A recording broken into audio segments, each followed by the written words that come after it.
सभी भारतवासियों से मेरा नमस्कार।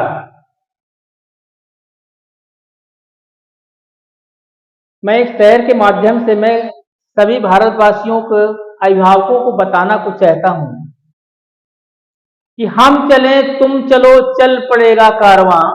गांधी जी एक दिन चले थे, पूरा देश उनके साथ चल दिया था। हम चलें तुम चलो चल पड़ेगा कारवां, जमीन तो जमीन है चूम लेंगे आसमां।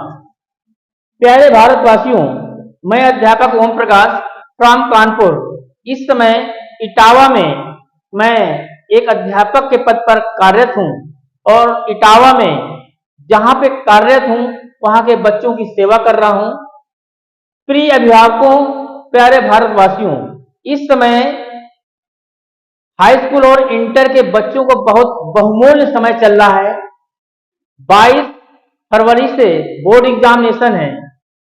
तो प्यारे भारतवासियों और प्रिय अभिभावकों, मैं बताना यह चाहता हूं, यदि आपके बच्चे और आप मिलकर ये लगभग 1.25 महीने अगर 8-9 घंटे अगर बच्चे सही ढंग से पढ़ेंगे तो वास्तव में अगर उनका सपना 95% या 90% या 80% है तो निश्चित वो ला सकते हैं। लेकिन जो बच्चा यूपी में 95% या 80% ला रहा है तो वो भी सेम वैसे है, उसके भी 2 हाथ हैं, 2 पैर हैं और 2 आंखें हैं, सेम है। बस अंतर क्या है, उसकी सोच पर। अगर बच्चा अपनी सोच बदल दे तो उसकी पूरा इतिहास, उसका सब कुछ बदल सकता है। जिंदगी के ये 1.25 महीने, ये मान लीजिए कि उसकी जिंदगी में 4 चांद ला सकते हैं। ये 1.25 महीने, 1.5 महीने ईमानदारी से 8-9 घंटे वो पढ़ ले तो निश्चित उसका रिजल्ट बहुत अच्छा आएगा। अच्छी यूनिवर्सिटी में एग्जाम प्रवेश होगा और एक अच्छा अपॉर्चुनिटी उसके जीवन में मिल सकती है। बस ये अवसर जिंदगी में बार बार दोबारा नहीं आ सकता है। तो अवसर पर मुझे कहानी याद आ रही है। वो अवसर की कहानी अगर आप सुनेंगे तो निश्चित आपके बच्चों का भविष्य बदलेगा और ये कहानी जीवन में आपको बहुत ऊंचाई तक ले जाएगी। क्योंकि ये कहानी मुझे भी किसी महान व्यक्ति ने सुनाया था। उस कहानी को सुनकर मेरे अंदर एक नई ऊर्जा, नई करंट और नया पावर आता है। उससे एक जज्बा मिलता है। कहानी का रूप ये है कि जीवन में अवसर ऊपर वाला सबके पास भेजता रहता है। जब अवसर जिंदगी में आता है, जो इंसान जागता है तो निश्चित उसका लाभ मिलता है और जो इंसान दरवाजे बंद करता है, सोता है, तो उसके जीवन से अवसर चला जाता है। कि दोषी माँ बाप को लोग कहते हैं और अपनी किस्मत को कोसते हैं। कुछ लोग तो भगवान को कोसते हैं लेकिन अपने अंदर झांक के नहीं देखते कि मुझ में कितनी बड़ी कमियां हैं। तो अवसर पर कहानी यह है कि जिंदगी में अवसर बार बार नहीं आते हैं, आते हैं, एहसास कराते हैं। जो सज्जन समय के रहते हुए उस अवसर का लाभ लेता है तो निश्चित महान बनते थे, बनते रहेंगे। अवसर जिंदगी में कैसे आते हैं और जिंदगी से अवसर कैसे चले जाते हैं, इस पर एक छोटी सी कहानी मैं आपको सुनाने जा रहा हूं और आपको सुनना बहुत अति आवश्यक है। प्लीज। कहानी की मोड़ यह है कि एक पीपल का वृक्ष होता है, नदी किनारे, नदी बह रही होती है, वहीं पे एक मंदिर होता है, लोग पूजा करते हैं। सुबह होता है, शाम होता है, ये प्रक्रिया चलती रहती है। उस पीपल के पेड़ पर एक सुंदर जोड़ा बंदर बंदरिया का रहता है। दोनों आपस में बात करते हैं। दिन गुजरता है, रात गुजरती है और ऊपर वाला कितना महान है, उस सबके जीवन में अवसर भेजता रहता है। ऊपर वाले ने सोचा कि हम सबके जीवन में अवसर भेजते हैं, उस अवसर का लोग फायदा उठाते हैं और कुछ लोग फायदा नहीं उठाते हैं। उसने, ऊपर वाले ने सोचा कि हम सबके जीवन में अवसर भेजते हैं, आज हम बंदर बंदरिया के जीवन में अवसर भेजते हैं। इस अवसर को लोग करते क्या है? ऊपर से एक आवाज आती है अवसर के रूप में। आवाज क्या आती है कि जैसे मैं आपको एक जगा रहा हूं कहानी के माध्यम से। आवाज ये आती है कि कल की रात 12 बजे जो इस नदी में कूदेगा उस सुंदर स्त्री और पुरुष का रूप धारण कर लेगा। ये जब आवाज बंदर बंदरिया सुनते हैं हंसते हैं, मजाक उड़ाते हैं। आप भी हंस रहे होंगे, मजाक उड़ा रहे होंगे, क्या कहानी सुना रहे हैं। लेकिन जब ऊपर से आवाज आती है तो बंदर बंदरिया आपस में डिस्कस करते हैं, और डिस्कस करके कि पानी में कूदने पर कहीं रूप बदल जाता है, 9 घंटे पढ़ाई कर कर मेरी किस्मत बदल जाएगी, मैं अफसर बन जाऊंगा। आप इसको मजाक समझ रहे होंगे। बंदर बंदरिया आपस में डिस्कस करते हैं। बंदरिया अपने साथी, अपने पति को समझाती है कि प्यारे मेरे दोस्त, आप चिंता मत करो, पहले इस पानी में कूदेंगे, क्योंकि एक आवाज आई, हो सकता है रूप बदल जाए, पहले इस पानी में हम कूदेंगे। अगर मेरा रूप बदल जाए तो मेरे साथी, मेरे पतिदेव, देर मत करना, आप भी कूद आना, तभी तो मेरे साथ रहोगे। अगर आप नहीं कूदे तो मेरा रूप तो बदल जाएगा, हम कहीं चले जाएंगे, आप यहीं अकेले रह जाओगे। ये अपने साथी को बंदरिया समझाती है, अपने पतिदेव को। और जब वो अवसर आता है, चांस आता है, एक आवाज आती है, बंदरिया आओ ना देखती है, ना ताव देखती है, वो पानी में झम से कूद जाती है रात 12 बजे। जब कूदती है तो थोड़ी देर बाद एक सुंदर स्त्री का रूप धारण कर लेती है। जब धारण कर लेती है तो बारी आती है बंदर की। बंदर ने कूदना चाहा, लेकिन उसके अंदर एक नेगेटिव थिंकिंग आ गई कि बंदरिया समय से कूद गई, हम थोड़ा लेट हो गए हैं, और कूदने पर अगर मेरा रूप नहीं बदला तो मैं पानी में ठंडा के मेरी मृत्यु हो जाएगी, मैं खत्म हो जाऊंगा। ये नेगेटिव, जिसके जीवन में नेगेटिव विचारधारा आ गई कि पढ़ने में ठंड लग जाएगी, सुबह जगने में ठंड लग जाएगी, मेहनत करने में परिणाम नहीं मिलेगा, जिसके अंदर नेगेटिव विचारधारा आ गई, उसका जीवन बदल नहीं सकता। प्यारे अध्यापकों, प्यारे भारतवासियों, वो बंदर के अंदर नेगेटिव विचारधारा आ गई और सोचने लगा। सोचते सोचते सोचते सोचते पूरी रात गुजर जाती है, लेकिन बंदर कूदा नहीं। जब रात गुजर जाती है तो हो जाता है सुबह। जब सुबह हो जाती है तो एक सुंदर सा राजकुमार आता है, उस राजकुमारी का हाथ पकड़ के चलने लगता है। जब चलने लगता है तो बंदर फूट फूट के रोने लगता है। जब रोता है तो नीचे से वही बदला हुआ बंदरिया का रूप जवाब क्या देती है, अरे मूर्ख, अरे मूर्ख, जो अवसर मेरे जीवन में आया था वही तो अवसर तेरे भी जीवन में आया था। जैसे मैं कूदी थी, तू भी कूद जाता तो आज मेरे साथ होता। प्यारे भारतवासियों, आपके भी जीवन में अवसर है अपने बच्चों को एक अच्छा से प्लेटफॉर्म देने का, अच्छा से स्कूल में प्रवेश करने का, अच्छा रिजल्ट देने का। नहीं तो आपके ही पड़ोसी का रिजल्ट बहुत अच्छा आएगा और आप कोसते रह जाएंगे, जीवन में अवसर, दोबारा अवसर नहीं मिलेगा। मैं ये कहना चाहता हूं कि अगर बच्चे मेरी बात सुन रहे हैं, अगर अपने माँ बाप का, अपने टीचर का स्तर ऊंचा करना चाहते हैं, तो ये मान चलिए ये अवसर आपकी जिंदगी में बहुत अच्छा है। यदि आपका कोई पड़ोसी ये कहे कि आपके बच्चे कितना नंबर आए, यदि आपके बच्चे के नंबर बहुत अच्छे होंगे तो बड़े गर्व से बताएंगे। अगर आपके पड़ोसी के बच्चे के नंबर अच्छे आ जाएंगे तो आपका सर नीचे हो जाएगा। तो प्यारे अध्यापकों, प्यारे भारतवासियों और प्यारे बच्चों, यदि आप अपने माँ बाप का और अपने टीचर का स्तर ऊंचा करना चाहते हैं तो ये बहुत अच्छा समय आपके एग्जाम का चल रहा है। 9 घंटे पढ़कर नया इतिहास पैदा कर सकते हैं। और इसके बाद जब आपका रिजल्ट आएगा और पड़ोसी पूछने आएगा आपके पिताजी से, आपके बच्चा पास हो गया, कितने नंबर आए, तो आपके पिताजी ये जवाब दें, अगर तूने शेर पैदा किया है तो मैंने भी शेर पैदा किया है, अगर तूने भी शेर पैदा किया है तो मैंने भी शेर पैदा किया है। तेरा शेर शेर है, मेरा शेर सवा शेर है।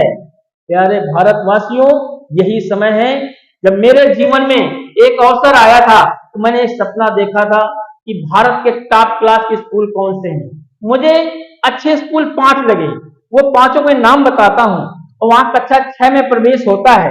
पहले स्कूल का नाम मैं बताना चाहता हूं, गौर से सुनिए प्लीज, अटेंशन योर बोर्ड, सारे भारतवासियों, सारे बच्चों भारतवासियों के, राष्ट्रीय मिलिट्री स्कूल धौलपुर, ये राजस्थान में है। राष्ट्रीय मिलिट्री स्कूल चैल, ये उत्तराखंड में है। राष्ट्रीय मिलिट्री स्कूल अजमेर, ये भी राजस्थान में है। राष्ट्रीय मिलिट्री स्कूल बंगलौर, और राष्ट्रीय मिलिट्री स्कूल बेलगांव। ये दक्षिण भारत में, यानी उत्तर भारत के 3 स्कूल और दक्षिण भारत के ये 2 स्कूल। पूरे भारत में ये आरएमएस के 5 स्कूल हैं। यहाँ कक्षा 6 में प्रवेश होता है, 9th में भी प्रवेश होता है, लेकिन 9th में बहुत कम सीटें होती हैं, 8-10 सीटें। लेकिन प्रत्येक वर्ष इन स्कूलों में पहुंचने के लिए आपका बच्चा पहुंच सकता है। प्रत्येक वर्ष ये एग्जाम लेता है और हर मिलिट्री स्कूल जो आर्मीज जो है 60 बच्चे लेता है। पूरे भारत से 60 बच्चे लेगा। 60 बच्चे धौलपुर, 60 चैल, अजमेर, बंगलौर, बेलगांव। यानी पहली प्रक्रिया यहाँ पहुंचने की प्रक्रिया है, ये ऑल ओवर इंडिया एग्जाम लेता है। उस एग्जाम में जो बच्चे पास होते हैं तो वो इंटरव्यू कराता है, और इंटरव्यू जब करा लेता है, अगर जो बच्चे इंटरव्यू पास हो जाते हैं तो वो मेडिकल 9 दिन, लगभग 7-8 दिन मेडिकल होता है बच्चे का। इन तीनों प्रक्रिया में जब बच्चा पास हो जाता है तब कक्षा 6 में प्रवेश मिल जाता है। यहाँ भी आप एक सुंदर सा कैरियर अपने बच्चों को बना सकते हैं, ऑफिसर बना सकते हैं। बहुत अच्छे आपके जीवन में चांस है। इसके साथ साथ अगर बाई चांस में आप अपने बच्चों को नहीं पहुंचा सकते हैं तो दूसरा है ऑल इंडिया सैनिक स्कूल, जो पूरे भारत में 33 है और नए स्कूल साइट 23 खुल चुके हैं। यहां भी अपने बच्चों का एक सुंदर सा कैरियर बनवा सकते हैं, कक्षा 6 में प्रवेश दिला सकते हैं। इस वही प्रक्रिया यहां भी है कि पहले एंट्रेंस होगा, फिर इंटरव्यू होगा, फिर जिला अस्पताल जो होगा वहां से आपको यहाँ इसमें मेडिकल बनवा के ले जाना पड़ेगा। यदि बच्चा इसमें भी नहीं हो पाता तो यूपी सैनिक स्कूल लखनऊ, बहुत प्यारा स्कूल, बहुत ही सुपर बेस्ट स्कूल है उत्तर प्रदेश वालों के लिए। उत्तर प्रदेश वालों, उत्तर प्रदेश के सारे अभिभावकों सुन लीजिए, ये यूपी सैनिक स्कूल लखनऊ जो उत्तर प्रदेश की राजधानी है, ये भी एग्जाम हर साल कराता है। लगभग 80 लड़के, 80 सीटें, 80 से 100 बच्चे सिलेक्शन लेता है, कक्षा 6 में प्रवेश लेता है। यहाँ आप अपने बच्चे को, जो बच्चा 4 में पढ़ता है, तैयारी करवाइए 5 में और 6 में एग्जाम देगा। अगर एंट्रेंस पास होता है तो यहाँ बच्चे का आपके प्रवेश मिल जाएगा। 6 से 12 तक आपको कहीं भटकना नहीं, बहुत अच्छी फैसिलिटी साथ वहाँ बच्चा पढ़ेगा आपका। यदि बात इनमें से नहीं हो पाता किसी में, तो लगभग भारत के हर राज्य में, हर जिले में नवोदय विद्यालय होते हैं। उस नवोदय विद्यालय में आप अपने बच्चों को एंट्रेंस दिलाइए कक्षा 6 में प्रवेश के लिए। अगर वहां हो जाता है आपके बच्चे को तो 6 से इंटर तक मुफ्त, कोई पैसा नहीं है, और इतनी आलीशान सुविधाओं की सीबीएसई बोर्ड से इन सारे स्कूलों में आरएमएस, ऑल इंडिया सैनिक और यूपी सैनिक और नवोदय में सभी सीबीएसई बोर्ड से अच्छी पढ़ाई होती है, बहुत अच्छी फैसिलिटी मिलती है। खाना, रहना, पीना, हॉस्टल, खेलकूद, प्रतियोगिता, अन्य क्रियाकलाप बिल्कुल फ्री हैं, और इतना अच्छा वहां पे बच्चों को मोटिवेट किया जाता है, इतना अच्छा बच्चों को बहादुर बना दिया जाता है ताकि बच्चा आगे चलकर बहुत बड़ा ऑफिसर बन जाए और किसी भी क्षेत्र में जाके अपनी वो ख्याति प्राप्त कर सकता है। बस जागना, बच्चे के साथ साथ आपको, प्यारे भारतवासियों, अभिभावकों, आपको बहुत जरूरी है। यदि आप जाग गए तो आपका पूरा घर, आपके पूरे बच्चे जागकर बहुत बड़ा सपना पूरा कर सकते हैं। जब मेरी जिंदगी में एक सपना आया कि अपनी जमीन, अपना आकाश स्वयं पैदा करो, अपनी जमीन, अपना आकाश स्वयं पैदा करो, इस भारत में रहकर, हिंदुस्तान में रहकर नया इतिहास पैदा करो। मेरे अंदर एक सपना आया, एक जज्बा आया, एक आग लगी। मुझे भी राष्ट्रीय मिलिट्री स्कूल धौलपुर में, क्योंकि मेरे नजदीक पड़ता है इटावा से, अपने बच्चे को पहुंचाना है, तो मैंने इटावा में एक कोचिंग का मतलब पता किया, ढूंढा मैंने इटावा कोचिंग। उस कोचिंग का नाम है एएस डिफेंस एकेडमी, डिफेंस अकादमी इटावा। यहां मैंने अपने बच्चे की तैयारी करवाई राष्ट्रीय मिलिट्री स्कूल की। इस कोचिंग में एक अध्यापक नाते मैंने गौर से देखा कि इस कोचिंग में जो टीचर हैं, Jasvir Singh BSc, MSc, math से प्लस बीएड, टेट, सीटेट।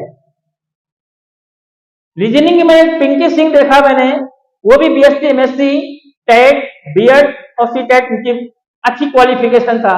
जो मैंने इंग्लिश का टीचर फुल क्वालिफिकेशन, मेरे बच्चे को फर्स्ट टाइम में राष्ट्रीय मेरिट स्कूल धौर में प्रवेश दिला दिया। मुझे इतना गर्व हुआ कि बच्चे का जब ऑल ओवर इंडिया एग्जाम निकला, ऑल ओवर इंडिया में 200 क्वेश्चन आए थे पेपर का, 50 क्वेश्चन हमारे से मैथ का आया था, 50 क्वेश्चन इंग्लिश का आया था, 50 क्वेश्चन रीजनिंग का आया था और 50 क्वेश्चन जीएस का आया था। 200 क्वेश्चन में 140 क्वेश्चन मेरे बच्चे ने किया था। 200 नंबर में 140 नंबर का मेरे बच्चे ने प्रवेश मतलब एंट्रेंस पास किया था ऑल ओवर इंडिया। जब एंट्रेंस निकल गया दोस्त और 50 नंबर का इंटरव्यू लगा था, इसके बाद इंटरव्यू जब पास हो गया बच्चा तो मैं बेस हॉस्टल लखनऊ में मेरे बच्चे को मेडिकल के लिए भेजा गया। मेरे बच्चे का 9 दिन मेडिकल हुआ, एक एक अंग चेक किया गया। जब वहां फिटनेस मिल गई तब मेरे बच्चे का नाम आया और पूरे भारत में 60 बच्चे लिए धौलपुर में 60 बच्चे में मेरा बच्चा हुआ। वो बच्चा आज बहुत अच्छी शिक्षा ग्रहण कर रहा है और अप्रैल में मैंने एडमिशन कराया था कक्षा 6 में। अप्रैल, मई, जून, जुलाई, अगस्त, सितंबर, अक्टूबर, नवंबर, दिसंबर, 16 दिसंबर को से 11 जनवरी तक उनका विंटर वेकेशन मेरे बच्चे को घर भेजा गया। घर आया, आज मेरा बच्चा घर आया है। तो प्यारे भारतवासियों, मुझे खुशी इस बात की है कि जिस स्कूल में भूतपूर्व मुख्यमंत्री माननीय सम्मानीय अखिलेश यादव 1983 में माननीय अखिलेश यादव यहाँ इस स्कूल में पढ़े थे, आज मेरा बच्चा वहां पढ़ रहा है और आपका बच्चा भी पढ़ेगा अगर आप प्रयास करेंगे। अवसर आपको जिंदगी में आया है, जैसे मेरे जिंदगी में अवसर आया था, मैंने प्रयास किया, मेरा बच्चा चयन हुआ, आपकी जिंदगी में अवसर आया है। आप क्या करते हैं मेरे दोस्तों, मेरे प्यारे भारतवासियों? जो बच्चा राष्ट्रीय मिलिट्री स्कूल, मेरा बच्चा मिस्टर अर्जुन सिंह अप्रैल में कक्षा 6 में एडमिशन लिया था, जहां माननीय अखिलेश यादव 1983 में पढ़े हुए थे, वो आइए बेटा mister Arjun Singh, thank you.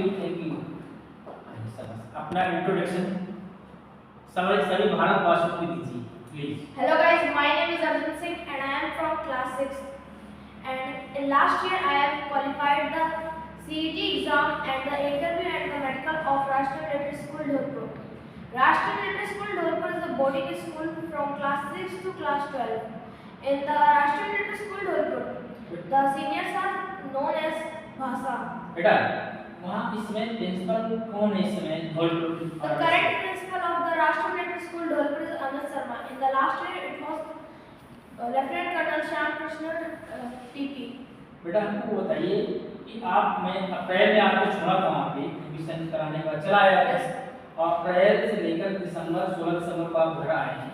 तो आप जब फर्स्ट डे पहला दिन वहाँ सुबह हुआ होगा तो आपको क्या वहाँ का रूटीन रहता है? कब डिनर करते हैं, कब लंच करते हैं, कब सोते हैं, कब स्टडी रूम जाते हैं, कब स्कूल जाते हैं? सभी भारतवासियों को बताइए प्लीज।